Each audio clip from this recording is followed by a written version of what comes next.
Hi, and this is Frank from the littleredlight.com. Today we're going to be talking a little bit about compression, which was, when I first started recording, the most mysterious thing to me. Reverb, I understood what it was. EQ, I got what it was as well. Compression was one of those things that I would just play around with a little bit, but really had no clue what it did. So, in a nutshell, a compressor is an invisible hand that controls the volume of a track. The idea is you lower the volume at the really loud parts of the song or the track, and then you can raise it overall so that the quieter parts are actually louder overall. It's kind of like squeezing the signal, pushing down the peaks so that you can raise the entire volume let let it ring out better. So to start off, I'm going to be showing you a plugin that I use very often. The reason I'm picking this is that it's super simple. I'm not going to say that you're necessarily going to have this in your program, but it's a good starting place. It's a good starting point to start talking about compression. Right here in this compressor, this is an emulation of the LA2A, which was a very famous tube compressor in the 1960s.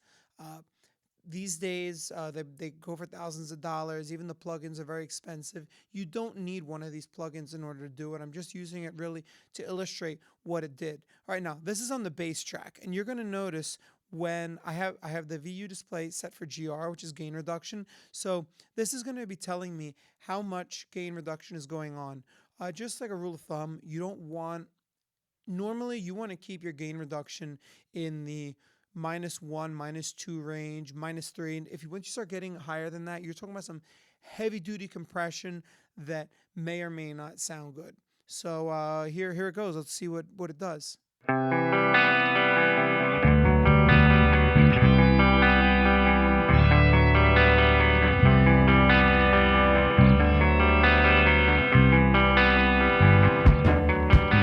The ticking clock, it goes round and round, and the clouds go up after the rain comes down.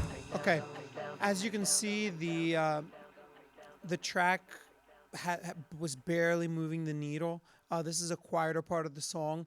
Later on in the track, when the bass level goes up significantly, you'll see it starts jumping up to even -5. At that point, it's starting probably to distort a little bit, which works for that part of the song, but I would not have wanted throughout the entire song.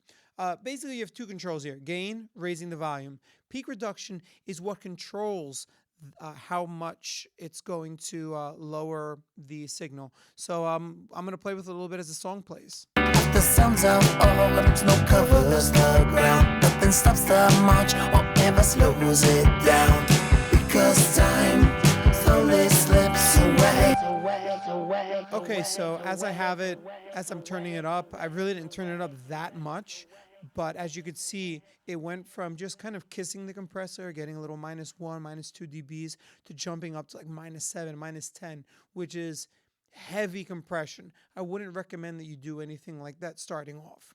Uh, Today, for this video, my intentions were not really to give you a total crash course in how to do compression.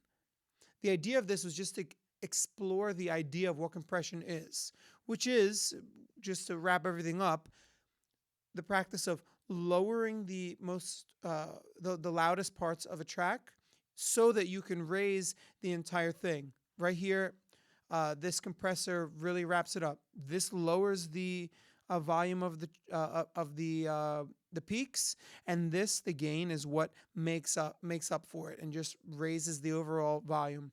I'm going to have a couple of the videos talking about this, probably using the same exact track. So make sure you check them out and leave any comments that you have them.